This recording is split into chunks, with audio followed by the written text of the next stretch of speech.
Powered by Riverside FM.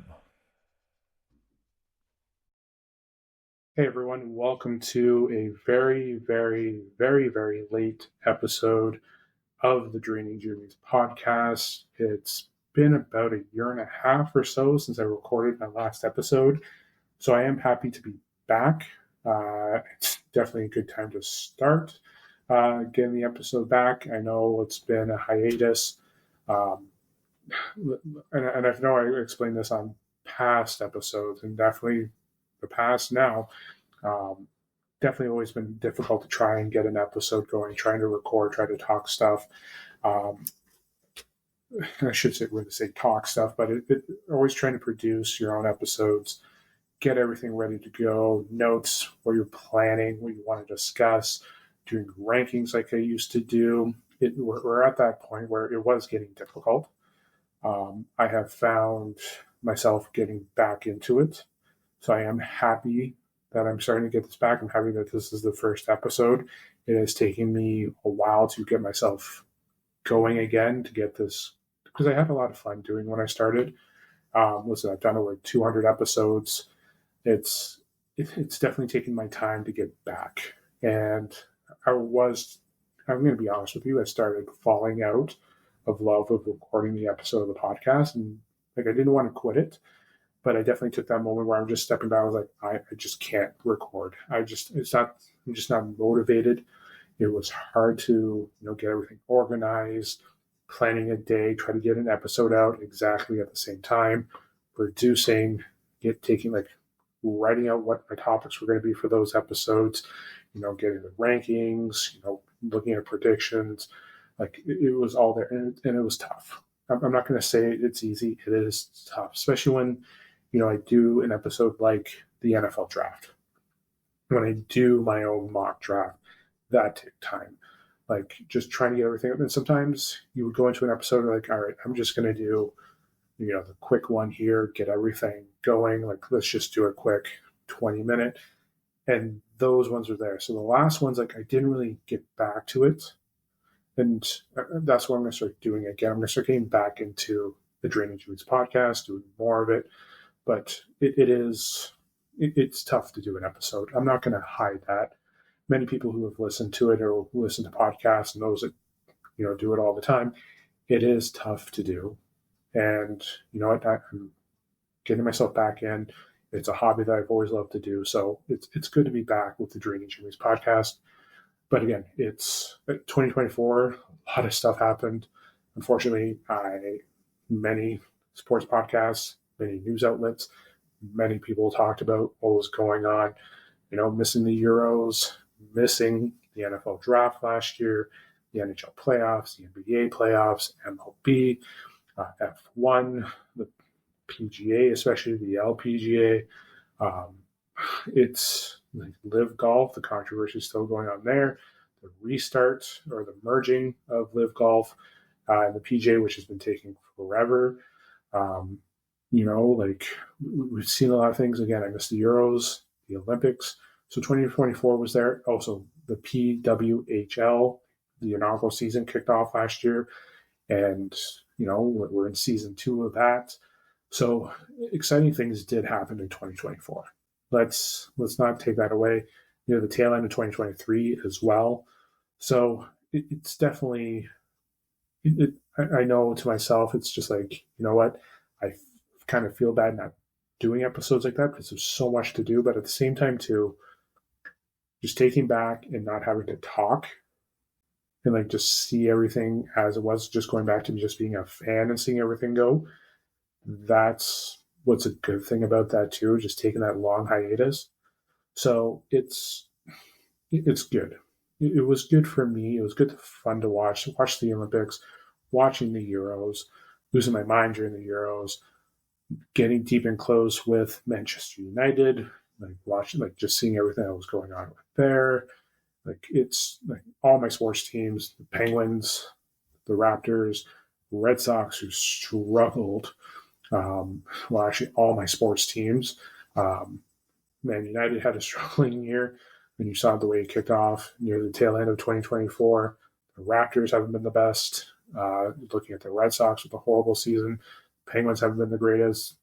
The Indianapolis Colts have been no comment when you look at it that way as well. So USC switching over to the Big Ten, basically the Pac-12 no longer existing, going over to other conferences. So you see that there as well, like both the Pac.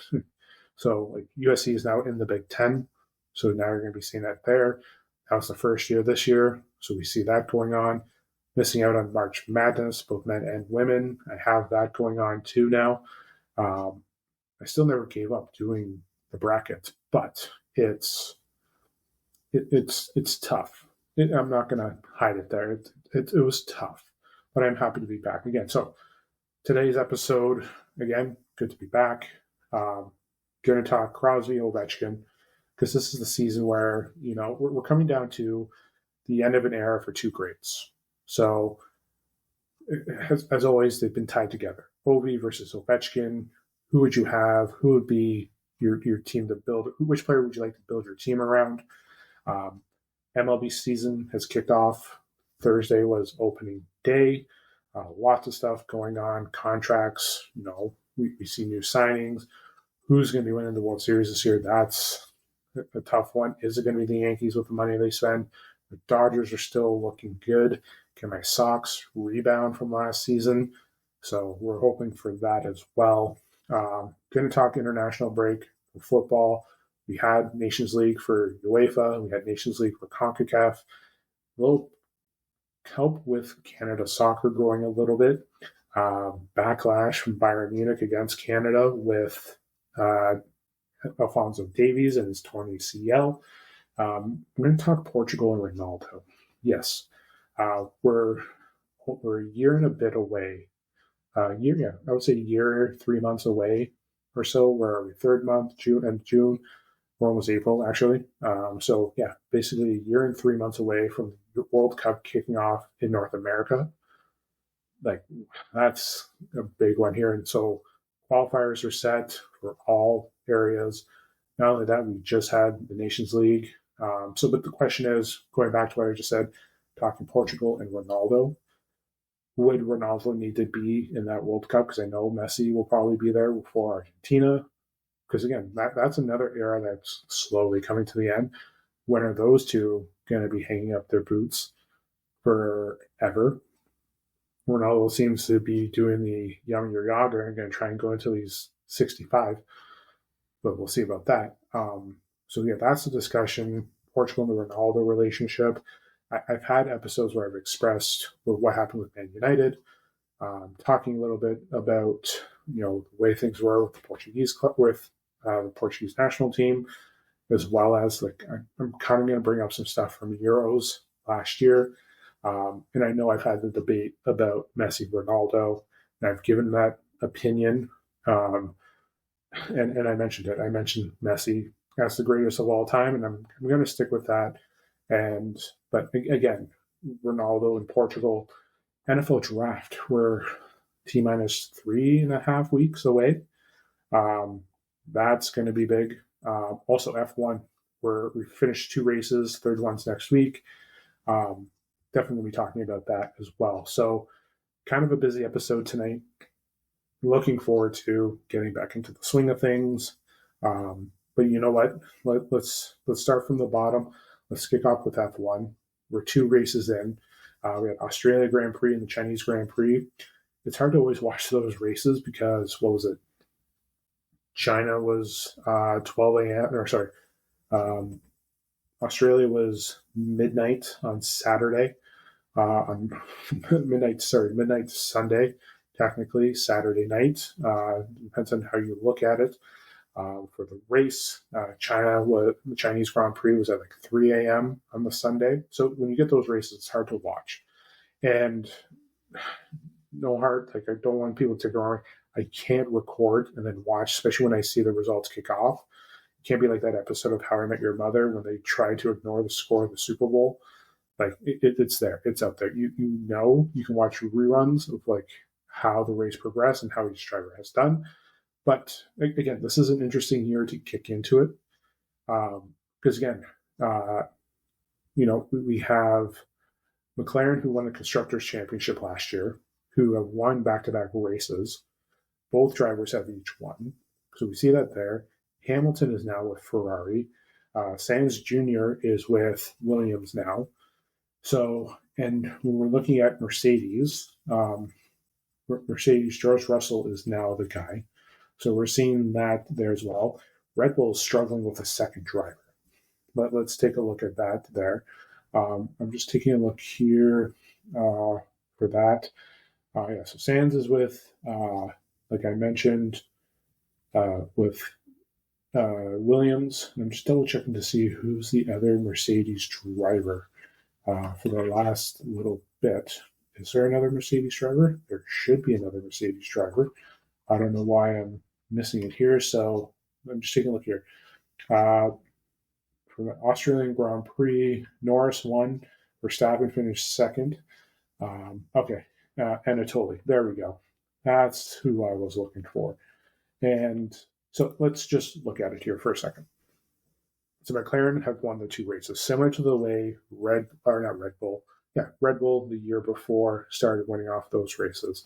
Like Norris winning the Australian, and then you have Piastri winning the second. Norris coming in. So you have McLaren finishing one in the first one. Piastri finished eighth. Second one, you see McLaren finish 1 and 2. Is this the year that McLaren basically do what Red Bull and Mercedes and everyone was doing, just dominating both the constructors and the driving championships? So, listen, McLaren was excellent last year. That's not a secret. We saw how well they were doing, both of them. So, I think this year it's going to be their year. I think if there's no other team, I think right now, and I'm not giving this the hype up because it was the first 2 years, like first two races. McLaren is coming off of the Constructors' Championship. They've been great. Like they've been boosting themselves the last few years and getting better and better. And listen, if you've watched Drive to Survive, they've definitely focused on the growth of McLaren in some of those seasons. So coming off with 2 wins back to back, having both drivers finish in the top 2 in the second race, which is great. So that's going to help them going forward. The question is now, can they maintain it? Can the cars continue on? So we're going to see that there. Ferrari is definitely off to the same start that they were last year, despite changing Sainz Jr. for Lewis Hamilton. George Russell is now the guy. He's definitely the lead guy for Mercedes. He's been great so far, back-to-back podiums, which has been excellent. Verstappen, second place in week 1, finishing just outside the top 3 this week. But and again, Ferrari, I believe, was dismissed, disqualified for the Chinese one. So they're suffering in the first 2 weeks. So again, like I mentioned, they're off to a fabulous start to the season. You can just see them carrying on from last year. It doesn't matter who the driver is. It's that the Ferrari is going to struggle again. And can they make those changes? Especially when you look at it, they both finished in the top 10, but then got disqualified. So it's definitely going to be an interesting season. We don't know what's going to happen, but we do know that I think McLaren, Red Bull, and Mercedes are your top 3. And the way I just list them off, I think those are going to be your 1, 2, and 3. I think Red Bull and Mercedes are going to flip back and forth. That's what I'm going to say. I think it's McLaren's to lose. I think with the drivers that they have and the way the cars have improved, I think that's what they're going to be. But you never know. Again, we've only had 2 races, plenty of races into the go, and some people, like sometimes the way the tracks are and everything, some drivers are not suited for that. But when you get into those tight races, like we'll see how they do in Monaco, definitely looking forward to Montreal, Miami, Vegas, especially near the end too. How close is it going to be for the title race for drivers? I think constructors-wise, McLaren should be that clear favorite. Drivers-wise, it's hard to say. But I think in the end, and again, I know it's only off 2 weeks, but with the way they carried over from last year, I think this is the year that we're going to see McLaren driver being winning the Drivers' Championship as well as the Constructors as well. That's what I'm going to say. Depending on who the driver is going to be, it's going to come down to between Norris and Piastri, but we'll see how it goes. But again, Red Bull could step it up, but I think Verstappen, you can take him out. They're going to struggle with that second driver, which we've seen before in the past. Mercedes, we'll see what Russell does. Again, having 2 podiums back-to-back helps. Anatoly, we'll see how it goes. So it's just a matter. Again, it's 2 weeks. I don't want to be jumping the gun. But it's a lot of fun, and I'm looking forward to it. Again, the last couple of years, I don't want to say F1 has been boring, but I think it's been, how do I say? No, I'm going to say it's boring. Like, Verstappen was Verstappen, and I forget what his name was. That's the worst thing in the world as well when you're trying to think of who his partner was. That's it. My brain's completely just forgotten about it, but we know who it was. It was, yeah. Like we're seeing it here. Like it was tough. Okay, yeah. I'm definitely just flopping over it right now. Who I'm thinking of as the next driver. I can't believe I have to look this up now. I have to now look up Red Bull drivers. And this is kind of embarrassing trying to get back. And I'm trying to remember who they were. There we go. Was it Carlos Perez? Let me just take a look here. Let's just take a look at Sergio Perez. Yes. Verstappen and Perez. My apologies. Where has Perez? Perez hasn't even raced. Don't even have him here. I can't remember what happened with Sergio Perez. Just taking a look here. News. Yes. Yeah. Sergio Perez. So again, Red Bull. Again, my apologies for the poor quality on my end here, but yes, you had Perez and him dominating last year. Perez did struggle despite having a couple wins, but again, like McLaren did end up taking it over. But again, Red Bull is going to struggle with everything going on. That's what we're seeing here. So it is tough, but I think in the end, the way I mentioned it, McLaren, I think I think McLaren's drivers and plus the constructors, it's theirs to lose. Verstappen, Mercedes, Verstappen for the drivers, Red Bull trying to compete for the constructors will be challenging. Red Bull should still be there. Again, I don't know about Ferrari. And I think everything after that, it's a toss-up. But I think when you're looking at that, it's going to be interesting to see how it plays over. But it's hard. It's anyone's game. But I think the way I predicted it for the drivers, you're definitely going to see McLaren, Red Bull, because Verstappen, just the way he continues to drive successfully, and as well as Mercedes, if George Russell can continue on, because he did have a good season last year, but we'll see. But again, I don't want to keep dragging it on, but it's going to be a fun season. I don't know why I say fun season. It's going to be an interesting season. Can Ferrari rebound as well for their slow start? That's all I'm going to leave it there. Williams, others, it's hard to say. Haas, Alpine, Aston Martin, Stroll has been okay. And then you have the other Red Bull as well. So it's hard to say what's going to happen, but it's up in the air. But I'm going to keep repeating myself there. So I'm just going to sign off on F1. But again, the season will be, I'm going to keep repeating it again. It's going to be an interesting season. That's all I'm going to leave it as. Okay. We are weeks away, a couple weeks away, I'll say 3.5 weeks away from the NFL draft kicking off April 24th, 26th. So, yeah, I would say 3.5 weeks. If I were to look at a calendar, 3.5 weeks or so. You can say a month. I would say 3.5 weeks. So, it's in Green Bay this year. We have the draft. So, we're looking exciting for that.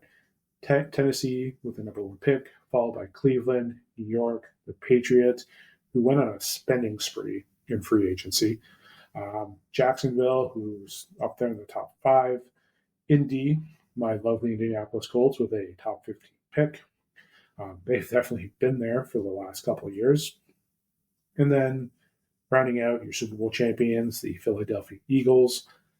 Now, it is there, and I will be honest with you, I am not concerned with this draft, but I understand that when you're looking at the rankings of players who they're going to choose, obviously, as always, quarterback is always the topic there. Are these quarterbacks worthy of number 1? Who knows? And I know you're seeing Schroeder Sanders, obviously, son of Deion Sanders, quarterback at Colorado. I did get to watch him because, again, USC is in the Pac-12. You saw him play. And I also saw a little bit of last year. In my opinion, I don't.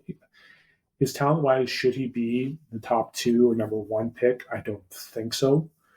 And I'm not taking away. He is a talented player, but it's almost like a few years ago when we had the big, like it was the Kenny Pickett year, and again, I'm saying this even with Richardson. I didn't almost say Trent Richardson, Anthony Richardson. Like they're going to take quarterbacks high that had okay seasons. Like again, but again, it's when I'm looking at some here. I'm just looking at Pro Football Focus. Just taking a look here, they got Cam Ward from Miami and Sanders going 1 and 2. It's hard to say how that's going to be, like because again, they're still a couple of years away from Will Levi. I believe they drafted another quarterback. They had the season before Will Levi. So it looks like they're going to be, from what everyone's saying, it's going to be the end, or Tennessee's looking for another quarterback. But I will be getting back to doing a mock draft. But the draft, I can't give you a straight answer right now who I think the number 1 pick will be. And if I'm anything, if I'm Tennessee, maybe trade away that number 1 pick, or you're going to build something for your current quarterback. But again, if you're saying your quarterback is done, your quarterback is done. Cleveland, yes, I think Cleveland is going to look for a quarterback, but the question is, are you going to take your future quarterback at number 2? That's as well. So we'll see. Maybe they'll take the quarterbacks and, groom them for a year. But if you're taking your quarterback at 1 and 2, you shouldn't be grooming it. But, and I've said this to others before, you don't take a project with a top 5 pick. You don't. Your top 5 pick is going to be your immediate day 1 starter. So right now, when I get myself ready for the mock draft, I will reveal what I think may happen, but I don't know about quarterbacks. Again, I have to do more investigating, but again, right now, do I want to say quarterbacks? Yes, maybe. But when you're looking at the teams who could use a quarterback realistically, New York's going to need one. They're being projected by a defense. New England's got theirs. Jacksonville has theirs. Vegas could go in for a quarterback. The Jets, yes, they should be going for a quarterback. Panthers, we don't know yet. New Orleans should be going for a quarterback. They have South Carolina quarterback that we took the year before. So potentially theirs. The Bears have theirs, quarterback. San Fran has theirs. Dallas has theirs. Miami has theirs. Indy, we'll see.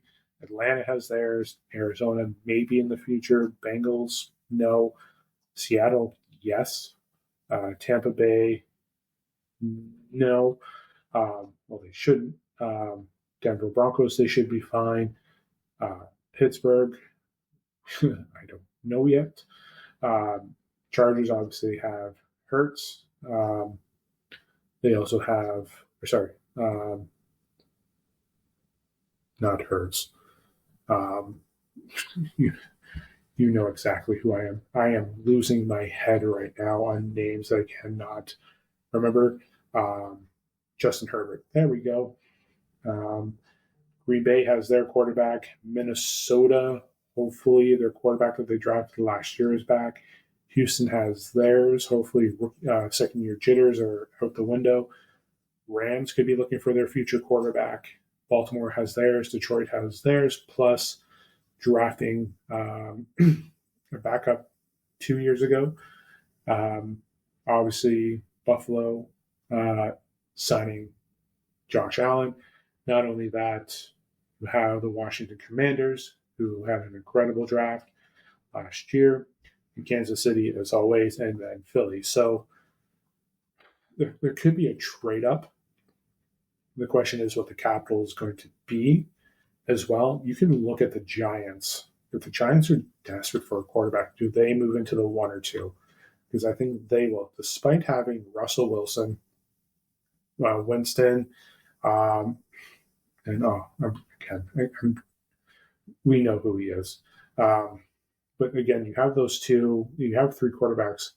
Why not go for your future? You got rid of Daniel Jones after giving him a buttload of money too. So right now, they should be going for a quarterback. Realistically, they should be going for a quarterback. They really need to rebuild that whole squad. But Jacksonville, maybe they're not Trevor Lawrence, but Vegas could be moving up. Realistically, Vegas could move up for a quarterback. If I'm going to, let's just take a look here. Vegas quarterback. Let's take a look here. They signed Geno Smith, or they got Geno Smith. I'm still not convinced. Yes, he had a great time. He had a pretty good time in Seattle, but right now, who are Seattle's quarterbacks? So Seattle should be making a move right now. So, they signed Sam Darnold. My apologies, everyone, for how poor I am in regards to this free agency. Again, that free agency was a crazy one. So you have Sam Howell, if you know who he is, Sam Darnold, who has a pretty good season, Jared Allen, John Reese Plumlee. So you're seeing that there. So you're looking at Darnold, who's having a good season. But the problem with this is now Seattle doesn't really have any weapons for Darnold. So what's Seattle? You have 2 running backs. Unfortunately, was it DK Metcalf went to Pittsburgh. So right now, you could see them go for a quarterback, but right now, maybe is Sam Darnold. I know you signed him for 3 years, but is he really that answer right there? You're seeing teams do, I don't know, temporary solutions. That's the concerning part here. I know I mentioned New York. Let's just take a look here. New York Giants, QBs. Again, I know I mentioned Winston. So Tommy DeVito, Jameis Winston, and Russell Wilson. I am not convinced by any of those 3. I'm sorry, but Wilson was a hit or miss last year. Pittsburgh now, since Pittsburgh's got rid of a few QBs the last little bit. So let's take a look here. Mason Rudolph, Skylar Thompson. They should be moving up for a quarterback in this draft. Where are they? Where are they picking? Where is Pittsburgh picking? Right now, let me just take a look. They're at the 21st pick. They should be moving up. They really should. Let me do one more. Titans quarterback. Let's go here. Titans QB. What do we got here? Levi, Brandon Allen, Tim Boyle. And yet they're deciding on they're predicting a quarterback. So if they are, then they're just mailing it in right now on Will Levi. And Will Levi is what? 25. He was drafted. Let's just double check to see when he was drafted. 2023. 2023. So he's finished his second season. So obviously, it looks like it's time for them to move on, or some predictors are. Like right now, it's. I'm going to take a look at another mock draft because that was PFF that I was looking at here. NFL mock draft. Let's see here, because realistically, okay, I'm pulling up CBS right now. I'm going to look at CBS's right now. They have Cam Ward going number 1 in Travis Hunter. So let's go here because they have Sanders dropping. Where did Sanders go to? They have Indy taking a tight end. I don't see a tight end going in the first round for Indy. I think they've drafted enough tight ends the last couple of years, unless they're just not convinced by who they've drafted. They can be a clear number 1. Where do I see here? They have Sanders going to the Rams at pick 26. That makes more sense than what I've seen him going at number 2. But they have Cam Ward being the number 1. If I am anything, I am the New York Giants trading up. Either you're going for Cam Ward or you're finding something else. Because again, if you are, that means you're moving on from Will Levi. And when I do my draft, when I do my mock draft, will I be convinced that it is Will Levi? I don't know. Or will it be Cam Ward from Miami? It's hard to say. It is, but I will have my mock draft. It will be there. I will sound more prepared for my mock draft than I am right now. And I am saying that right now. But CBS, when I'm compared to PFF for CBS, the twos are different. But you see 2 Colorado players going in the first round. You have Hunter, who I know can be a switch. He can play wide receiver or corner. So maybe they're looking at that particular one, but I don't know. I really don't know. Because again, I do apologize again that I sound unprepared, but right now, it's hard to say because again, you have players going for weapons. Like if I'm the Dallas Cowboys, I'm looking at a running back if there's someone there. I think the Chicago Bears building a line, even with the Saints. But again, it's like if I'm the Jets, I'm looking at a quarterback. I really am. Like, let's check out Jets QB.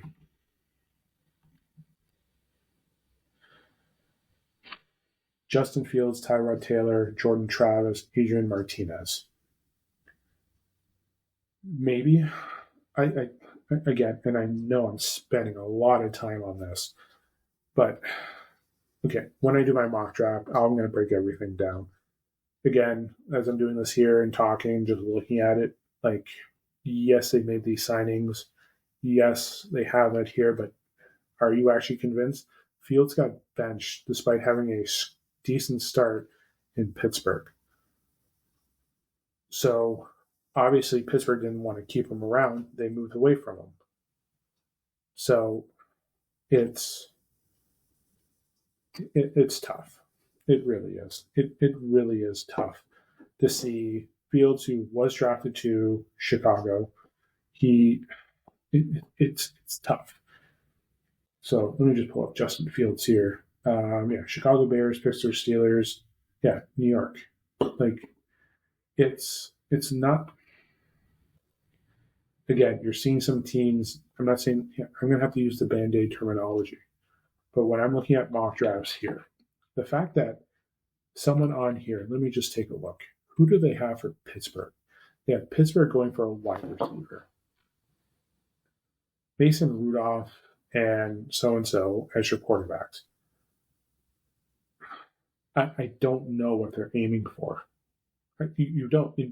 You're building a wide receiver there after you sign DK Metcalf to $150 million. So it's, again, I'm not liking some of these mock drafts, and I'm going to look at what I think. But I think with this draft, you're going to have to see some stuff move down. You know what? I wouldn't be shocked if you saw Tennessee move out of the number one pick. I'm going to say that number one pick because look, you either have like the Giants or the Browns move up for that. Because let's just see here, Browns QBs. I think I put that up there too. Deshaun Watson and Kenny Pickett. Like Kenny Pickett should still be on Pittsburgh. I think. I think the development of Kenny Pickett was not done correctly in Pitt. I think so. But having that there, even they should be looking for a quarterback. If they do get a quarterback, it's going to be in the late round. But that's not even a solution in Cleveland right now. So, okay, I'm just going to leave it there. That's enough. I've talked about the draft like over there. And it's tough. I know. But I'm going to leave the draft the way it is just because I'm going to be coming back out with a mock draft. And I do apologize again for not being as prepared for this episode. It's the first episode. I know I said first episode back, but I've done this enough times. But I think the way I have to reevaluate some free agencies, because again, I'm looking at the mock drafts here. A lot of teams have made that Band-Aid fill-in solution. But you're going to have to take a look at realistically the priority of each team and just see it. Because again, because when I looked at Tennessee, I think I saw 4 quarterbacks on there. I believe. I think it was 3 or 4. So you're looking at 4th, dropping 1. So you're saying goodbye to Will Levi, which means you either move him on or you're keeping him as a backup. So it's tough, but I'm not even convinced by New York with their quarterbacks. No offense to Wilson or Winston, but they're stopgap measures. Like New York, like you made those signings for what? You got rid of your best weapon in Saquon. You let him go to New York or to Philly. He ended up winning the Super Bowl. Like you got rid of Daniel Jones. I don't think you really developed Daniel Jones. You paid him a lot of money, which says certain things.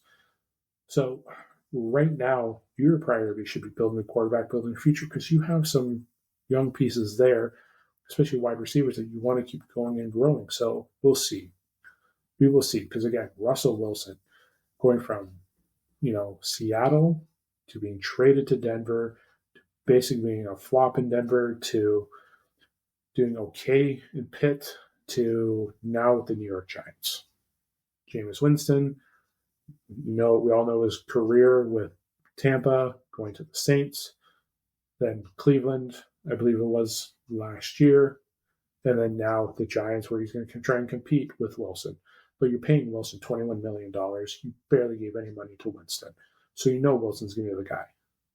So, and Tommy DeVito is obviously the third one there. There's no way he's going to beat out those two.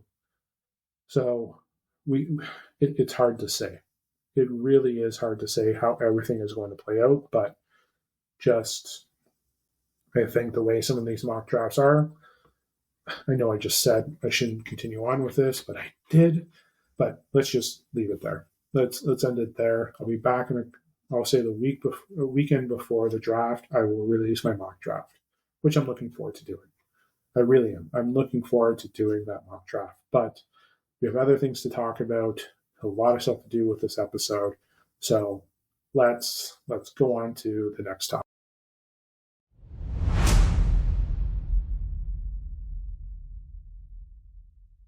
Okay, so this is going to go hand in hand with my next segment here. And I know my other segments have kind of gone the quarter mile. You know what? I should take that back. It's gone a full marathon here, people. I am off the rails with this episode, and I do apologize. But we had just the international break for soccer. Football, depending on where you are in the world. Unfortunately here, you know what? European football. There, settled. But let's see here. We have the international break. We had some Nations League World Cup qualifiers. As you know, we had the group stages announced a while back. Still had some fillers in because of semifinals, quarterfinals going on in UEFA. So we have that going on. Canada with an impressive Nations League finish, losing out to Mexico, but beating the U.S. As well.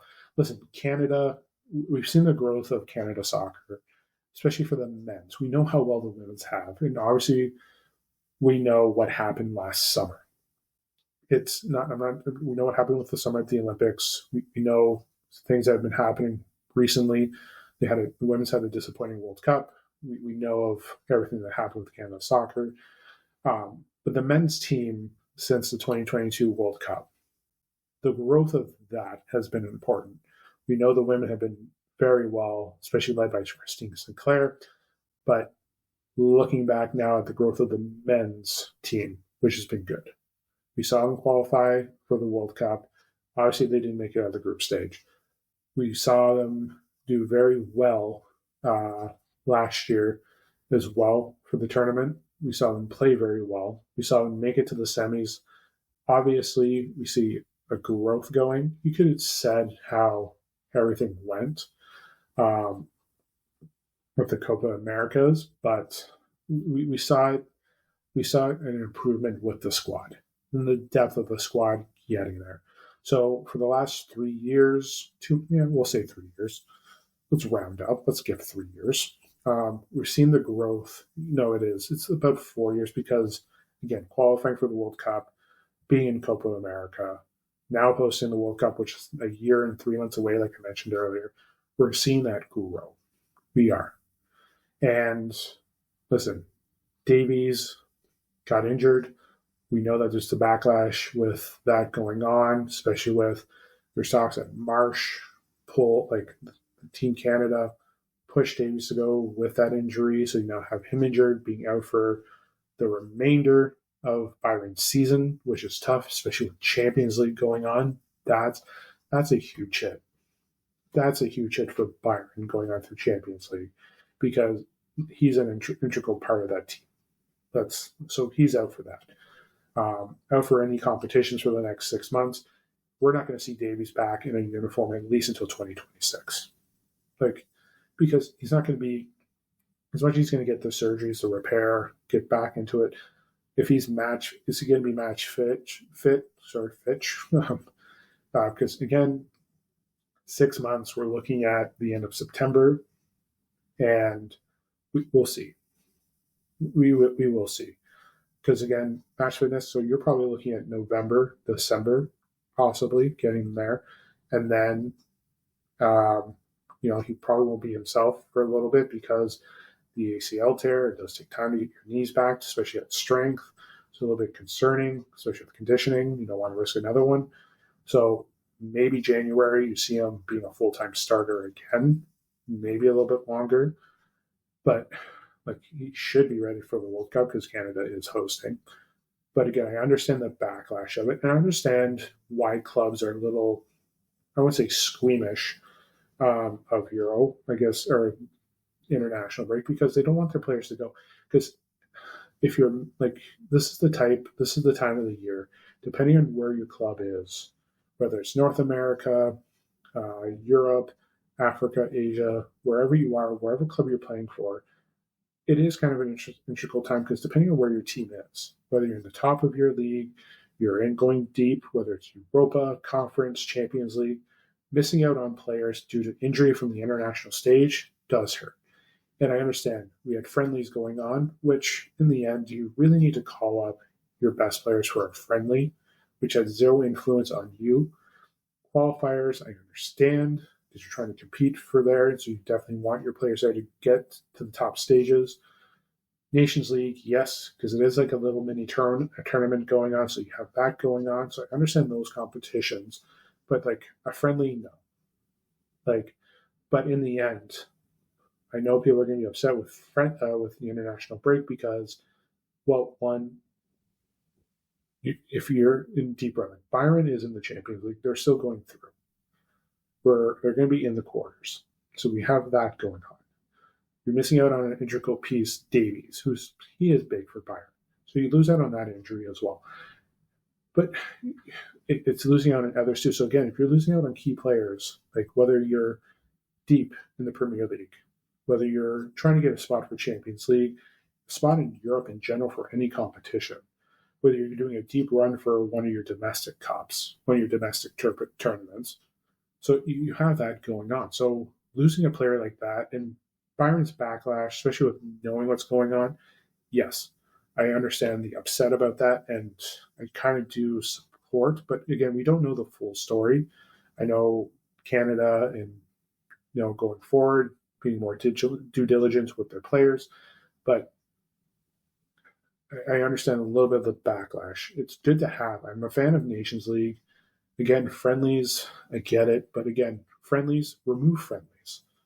That's the only thing. Unless your team is bidding for a trophy or competing for a qualifying tournament, which it is, but like if you're competing for a tournament, then yes, you should be there.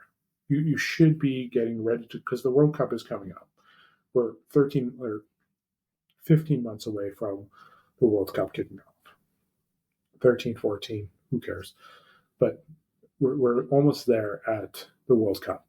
So, and Canada is doing that little tournament this summer. So fans who are excited to see Alphonso Davies, he won't be playing this summer. It does suck. But you have that going on. And they're doing enough to try and make competitions, make it more better for the international stage. I get it. But at the same time, too, like the injury was tough. It was. It's tough to lose him for Canada and for Byron. And the way things have been reported with forcing him to go through and then he ends up getting injured, we understand. Like, it sucks. It sucks for Byron. It really does. So right now, we hope that he gets better, hope that he's ready to go for Byron next year, especially with Champions League, if they're in Champions League next year, especially getting him ready for the World Cup next year, having him healthy. So we'll see. And let me check the FIFA Club World Cup teams.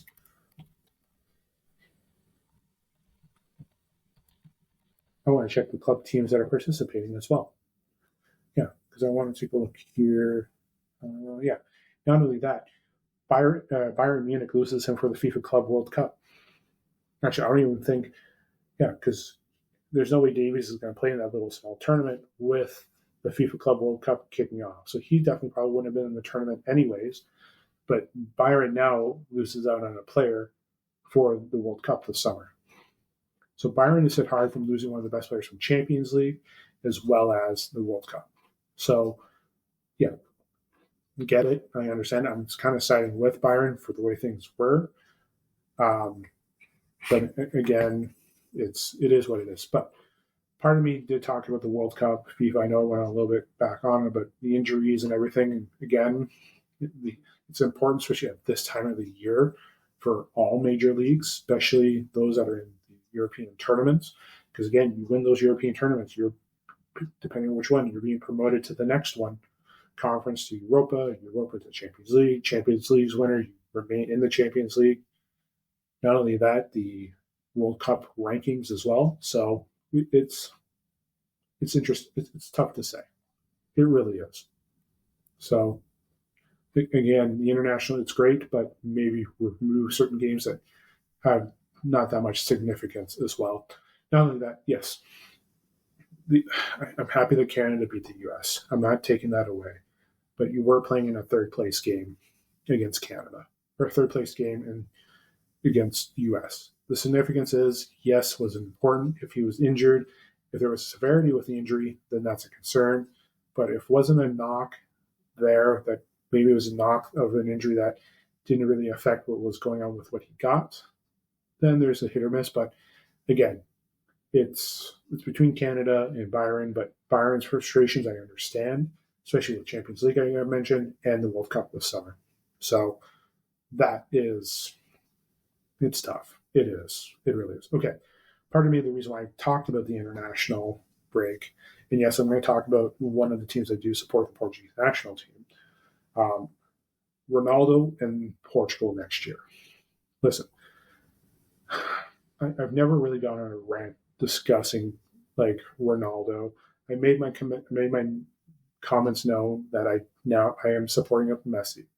Listen, I've always been a supporter of Ronaldo, especially growing up following the national team, following Ronaldo, especially with Ronaldo being back with his 2 terms at Manchester United. But there's reasons why I've gone over to the Messi side, and obviously with everything that happened in 2022, with him, with the way things went down with United, I was never against what he said. I was against with how he did it. I was never happy with that Piers Morgan. And again, there's always that saying, Sir Alex always said, "You're never bigger than the club." He made himself bigger than the club. The way he posterized himself on Piers Morgan and talked about the club, again, there are certain situations there. He wasn't wrong with what he said. There have been issues with the club. We're seeing it now with Ineos. But how he did it and the way he acted at the Euros or the World Cup, especially with Santos, and him and Santos don't even talk. And that's the one thing that's driving me up a little bit is when someone doesn't do something Ronaldo's way or critiques him in a certain way and does it whatever, he doesn't acknowledge them. He doesn't. He talked about Wayne Rooney. He doesn't talk to Gary Neville. Gary Neville was his captain at one point. Wayne Rooney, they were teammates together at United. They won Champions Leagues together. So you have that going on. Again, the critiquing. He does that with every pundit, but again, he's had the fallout with Santos. Santos has even come out and said they haven't really talked since that World Cup. Santos was eventually let go after that, and so on and so forth. But the reason why it's bringing me up to this is again, as long as he plays for the national team, I'll always support him, and I will have my opinions who the GOAT is. But for what I'm talking here, should Ronaldo be on that Portuguese squad come the World Cup? And I know ESPN talked about it. I know others have talked about it as well. And with the way things went down at the Euros last year, there was a comment that he said in an interview post the Euros, because he started his YouTube channel. Listen, he did score in the second leg against Denmark. I know he can play, but if this squad and Roberto Martinez is going to move forward and make a run into the World Cup, Ronaldo can be on the squad, but he can't be a starter. He's the type of player that you're going to want to bring in near your final third when you're going to need someone to help push and be there to help score. But he's going to have to make a realization that he's going to need to either step back to do enough to help his squad, help this country win the World Cup, and he has to do it in a better fashion. He'll be there to help get us qualified. Listen, I've seen him play in person. I know how remarkable he is, especially at his age. He's a year older than me. Like he's doing things that are remarkable. But again, he has to think about the team. He has to. And listen, he did say something in the Rio Ferdinand interview on his YouTube channel, and it drove me up the wall. He didn't score last year, which I think he hasn't scored in the last couple of competitions. But he talked about, people said I didn't score in the tournament. But he's like, I scored twice. He scored twice in the penalty shootouts. Don't get me wrong. Yes, without him scoring, we don't continue on with penalty shootouts. Especially with one of them, we need him to win. But let's remember this.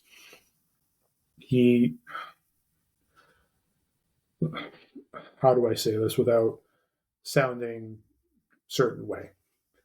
But I don't want to say he's arrogant, but it drove me a little up the wall when you're so focused on the 2 goals in a penalty shootout, where in one that led to a shootout, you got stopped in a penalty shootout. You didn't get stopped in a penalty. You got stopped on a penalty shot, which would have taken us into the lead.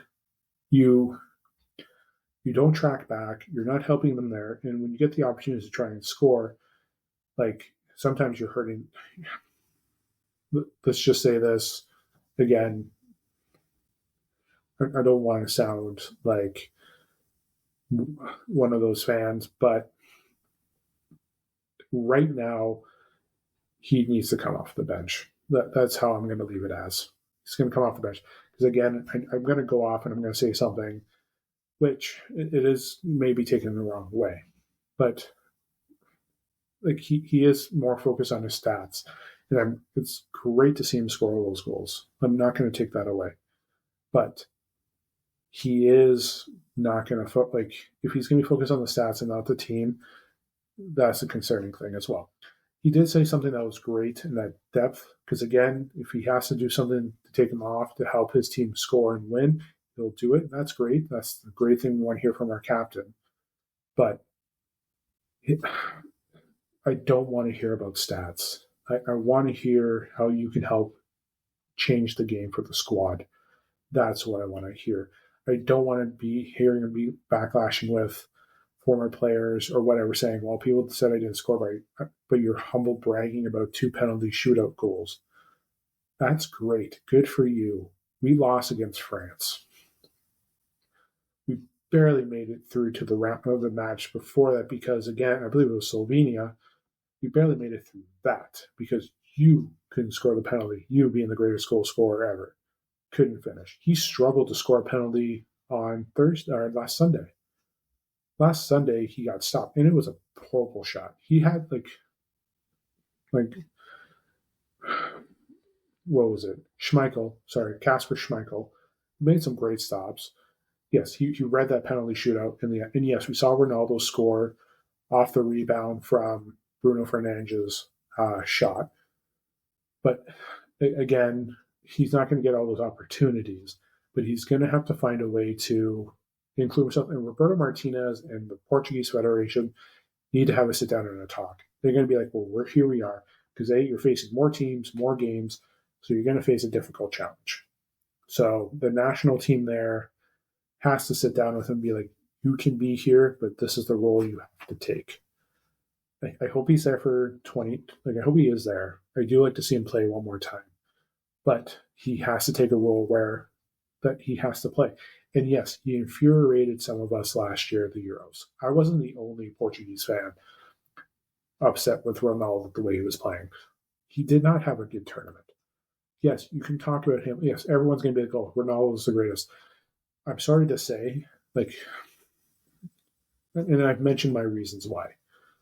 And again, he's hands down the greatest goal scorer ever. But let's just take that right there. He is. You take away his penalties from when he has scored. And again, you can take away Messi's, and I know the difference is very close. But Ronaldo is the greatest goal scorer. He's a striker. Well, he became a striker when he went to Real Madrid.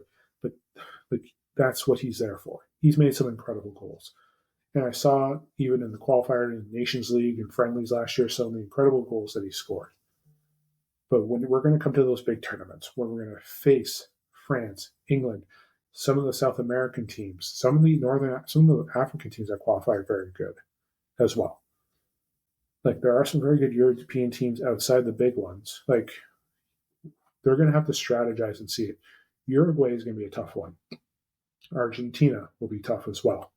So you're going to see some important games there. Right now, we have to see it. Again, the World Cup is expanding. There's more, but right now it's tough. But right now, Portugal, I think, has to make a decision on Ronaldo. And it has to be you're here and there. And I know people are quoting Jose Mourinho, but, if Ronaldo is here, then you got to go. No, you have to do what's best for your squad. You have to do what's best for the team. And I think Roberto, the Portuguese Federation, had to have a sit down with him and be like, this is how it's going to play out. This is how we're going to proceed going forward with the squad. And they have to go with the talent that they have. There's going to be some questionable talents because they have to bring up other players as well. Their attack won't be the best. But Ronaldo is going to have to be that player that comes in the final third to help that attack and score, especially when we need it. But the speed, the talent, and everything has to go forward. You're going to see it go there. He changes the way the game that Portugal wants to play. And he's not that player there anymore, but you have to go there. And I had too many games where I was frustrated last year, especially with Ronaldo. There were times where he gave us chances and I was happy, but there were times where he affected the pace of the attack. So, again, he can beat some people one-on-one, but he can't do what he did before. You either play him out as a wing where he can be more effective and move the ball around, but he can't be the striker that we need. We have to look at players there. So we'll see. It's a question that we're going to see over the next 15 months, especially through qualifiers and leading up to the tournament. Well, should Ronaldo be a starter? Should he even be on the squad? Or should he just come off the bench? Me, I want him on the bench. That's it. Because the experience, the leadership, you want him on there. So, but Roberto Martinez, the Portuguese Federation, need to have that conversation about Cristiano Ronaldo. So I can go on this forever, but I'm also going to try and contain myself with how things are going. So, but again, I was happy with the Portuguese win against Denmark. We're facing Germany in the next round for the Nations League. But these tournaments are one thing. It's the tournaments, like the world stage, the Euros, where everything's just, the game is elevated to another level. That's what it is. It's elevated to another level. If Portugal wins the Nations League, thrilled. But I don't want a Nations League trophy. We already have one. And don't get me wrong, more is great. I'm all happy with it. But I want the World Cup. I have been waiting as a child for this World Cup. And that's what I want. I want Portugal next year in New Jersey, and I hope that I'm there in New Jersey. I would love to be there. Probably not. I probably won't be there. But hosting it up in New Jersey, hoisting the World Cup trophy as Portugal becomes World Cup champions. That's what I want. That's what I think. That's what we want. That's what I've been waiting for. Like, we want to see this happen. But can Roberto Martinez, can the Portuguese Federation, can Cristiano Ronaldo realize what needs to be done to take a step back and bring it to what needs to be done? Can it be there? That's up to them. That's all I'm going to leave it as. That's up to them. We'll see it over the next 12, 14, 15 months of waiting for qualifiers, but that's what we'll have to wait and see. That's what it is. So, yeah, just going to leave it there. That's what it is. We're just going to leave it there and be done with it at all. So that's how I'm just going to end that conversation with Portugal, international football, and Cristiano Ronaldo. All right, near the end, I promise you, and I know this episode has gone on forever, and might as well make it like that as well. But we're near the end. Here we are, we're near the end. Got one more segment kind of to talk about, and I know, actually kind of two, I'm kind of debating whether or not to skip this segment, but no, I'll make it a short one. Let's just make it a little short one. MLB baseball is back, ladies and gentlemen. There we go. That's my short bit. Baseball's back. It's happy to be back. I know I mentioned earlier World Series, but maybe I leave that for another episode, especially with the first couple of games, especially go into more depth. But let's be real. Yes, baseball's back. It kicked off on Thursday. I'm happy for it. The Red Sox are back. Technically, as I'm recording this right now, the Red Sox are playing. Give you a status update as they play the Texas Rangers. And they're down 4-2. That's great. Like, I know we won 5-2 off of Abreu's 2 home runs. Yesterday was a struggle, but right now I'm looking at here, and it's 4-2 at the bottom of the 5th for Texas. And right now it is Marcus Semien just scored, or Semien just singles out to get a run in. So, yeah, that's what it is. But, MLB is back, ladies and gentlemen. That's the news there. So, listen, anything could happen. The way the season is, it's April. I'm not going to say who's winning the World Series in April because we've seen teams kick it off very great in the first 2.5 months. And some people are like, I think this is the year. And then you see the team actually start showing who they really are, but the months actually matter in baseball. So I am happy it's back. I'm hoping that the Red Sox get it together. They have a tough competition. Yankees are still the Yankees. They're still pretty good. We're still looking at here. You still have Cleveland, the Mariners as well. Texas is pretty good. Houston, I don't know what's happening with Houston. Houston's still going to be relevant as well. Let's not pretend it. But Phillies are still there. Cardinals are there. The Braves, you have the Mets who should hopefully improve. The Nationals are still pretty good. The Dodgers, the Padres. The NL Central is, we'll see. Let's leave it there. But listen, baseball's back. I'm happy for it. That's what it is. I'm just going to let that know. It's only 3rd game in. when I'm doing more episodes, I'll talk more about it. I'm probably going to be even more frustrated. Probably going to be screaming at televisions just the way they are on my phone during a day game when the Red Sox are probably losing, because right now I don't know what they're going to do. My concern was with pitching. I love how I just said this is going to be a short segment about baseball, but I'm about to lose my marbles on the Boston Red Sox like a good fan. But let's just, no, this is for another episode. I made it short. Baseball's back. I'm happy for it. I will talk more about it. I will go into more depth with everything and talk about predictions for the World Series. Maybe it's, again, April when I talk about baseball with friends. I'm like, okay, baseball's back. But April, May, June, that up until the All-Star break, baseball's fun. But I don't want to say it's just meaningless, because the games do mean something. But it's just at the point where it's just like, I don't care until after All-Star break. I care, but I don't care. Like, it's important. I'll do updates. But realistically, after that July break, the race for October begins. And that's when baseball gets interesting. That's when you see the trades. That's when you see the money spent. That's when you're just like, yes. And you still scream at your TV because the Red Sox pitching sucked. It's been a long couple of years since we won the World Series. Let's not pretend like everything's hunky-dory. Like, fans are still pissed about Mookie Betts from a couple of years ago, the trade. Leave it alone. Just let it go. If Elsa from Frozen was here, she'd say, just let it go. Listen, it's a new year for Red Sox baseball. It's a new year for MLB. Let's just see how it goes. It's April. It's actually March. That's a lie. I apologize. It's actually March. April's not till Tuesday, folks. But like it's the beginning of the season. Yes, baseball usually does start end of March, beginning of April, but we're here. And I love how I wanted to make this like a minute statement or minute transition or a minute segment. But no, I'm here. I am here. And yeah, but okay.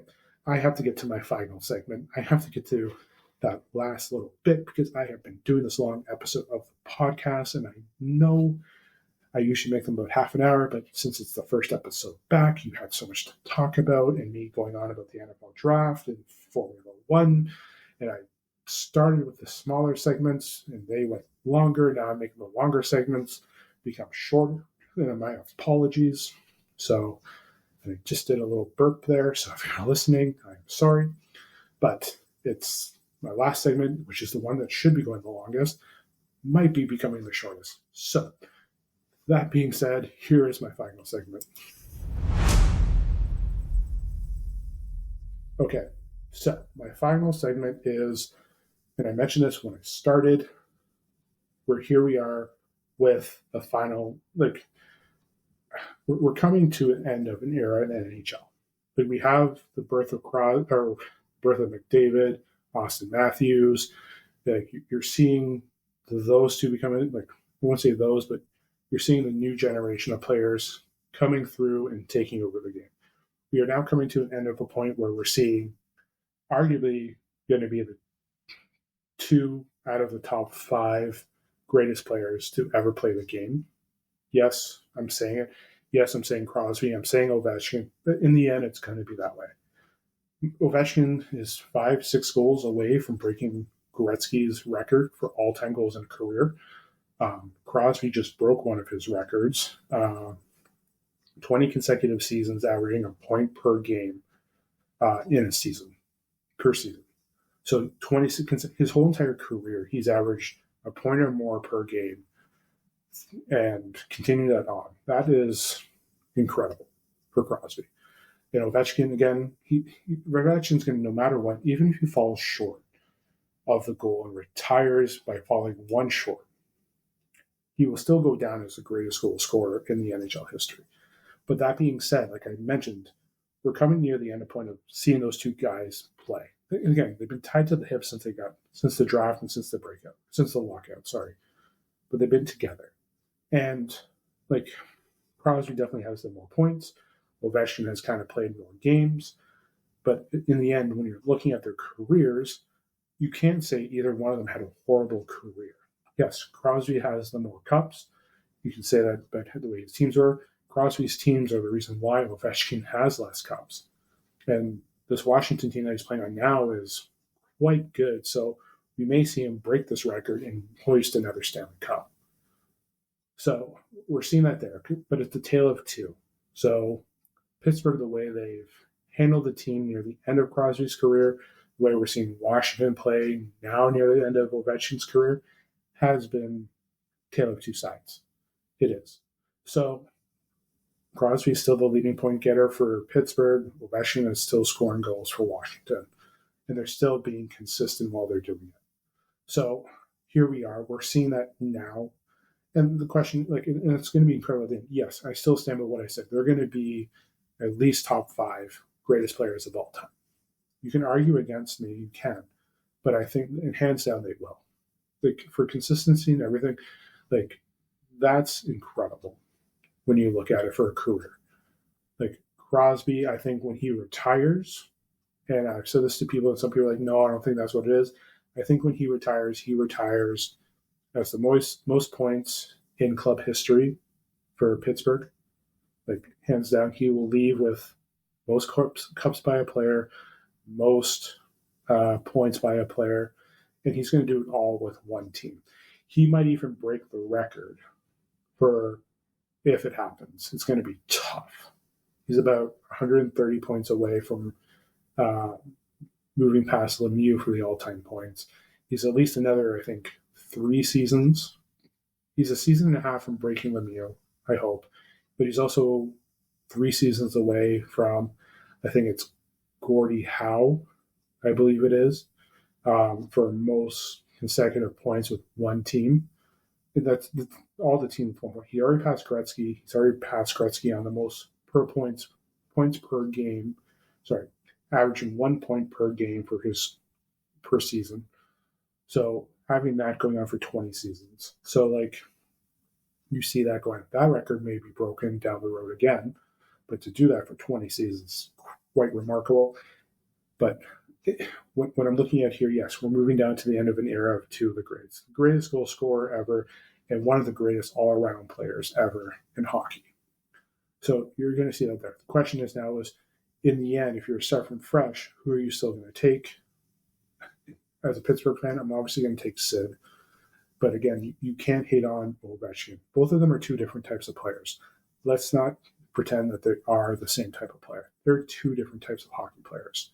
So I'm happy with the way careers have gone. They've given us a rivalry that has been a tale for the ages.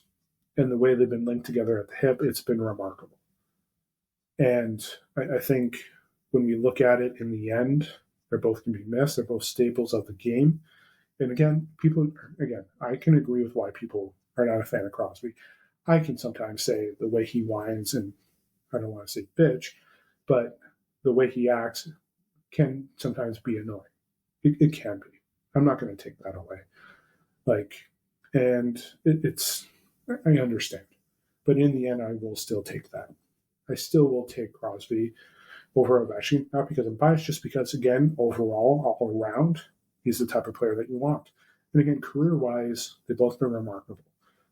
But overall, as a Canadian, seeing Crosby the way he was with the national team, seeing him the way he was at the Four Nations, it is incredible. His resume speaks for itself.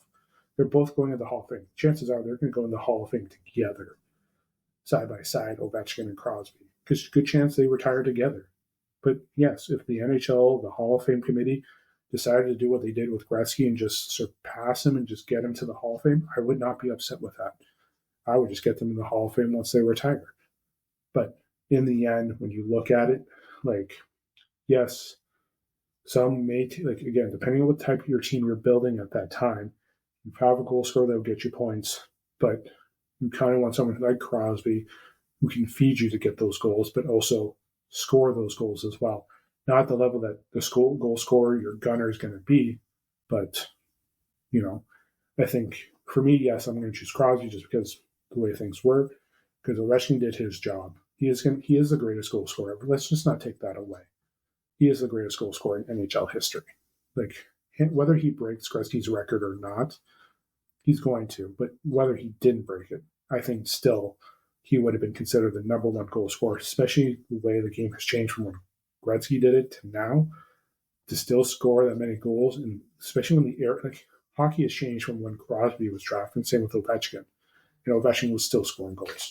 So I think overall we were quite, you can't say you were upset with their careers, but we are coming down to that era. We are coming down to that end of greatness that we've seen. So it's going to suck when they both retire, but we are coming down to that era. Whether it's a year, or two, we don't know. But Pens fans, Crosby's going to go when he breaks Lemieux's records. Just saying. That's how I think it's all going to go. I think he wants to finish as a Pen. He's going to go out as a Pen. He's not going to leave Pitt. Despite the offers, I don't think he removes his no trade clause. He stays as a Pittsburgh Penguin to retire his career. So, and Ovechkin will do the same. Like, here they are. So we'll leave it there. Again, let me know. Like, everyone's going to have their own thoughts. It really is, but it's a lot. It really is. There's the debate's always going to be there. I think it depends on who you are. Crosby, Ovechkin, it's up to you. You know my opinion. You know which team I support. That opinion's up to you. But that's it for the episode. It only took me 18 months to get this episode out, but I'm back, ladies and gentlemen. I'm going to try and do it once a week. I'll be back again, hopefully next weekend with a new episode, so we can talk about that. We'll talk about updates. Again, I'm going to bring back the rankings of, certain topics like I did before, greatest athletes, top Canadians, bring everything back. We have a new generation of players, ladies and gentlemen. We can even, I'll even break into the PWHL as well, because again, we're coming down to their second season of that. So I will break into that as well. Even that, golf, I'll catch up on the PGA. I know I haven't talked about that. It's only the first episode. So, the way the length is, I should have had time to talk about golf, but I didn't. But it's good to be back. It is. So I'm happy to be back again. I'll be back again next week. Don't forget Instagram. You can follow me there, trainingjimmys.pod. On Twitter, as well as the YouTube channel as well, Training Jimmys. So I'm back again. I will catch up more. I'll talk NBA. Got to catch up on March Madness. I didn't bring that in as well. That's what I get for taking F1 in the NFL draft longer and sounding sloppy at those segments. So I do apologize for those beginning segments, but we're back. So it's good to be back. Again, follow me on my social media platforms as well. I'll catch up on Premier League 2 as well. So good to be back. Happy to be back. I hope everyone enjoys the rest of their weekend. It is Saturday here in Canada. Enjoy the rest of your weekend. Enjoy your night. It's a new week in a couple days. So have yourself a great night. Enjoy your weekend. This is the Draining Jimmy's podcast.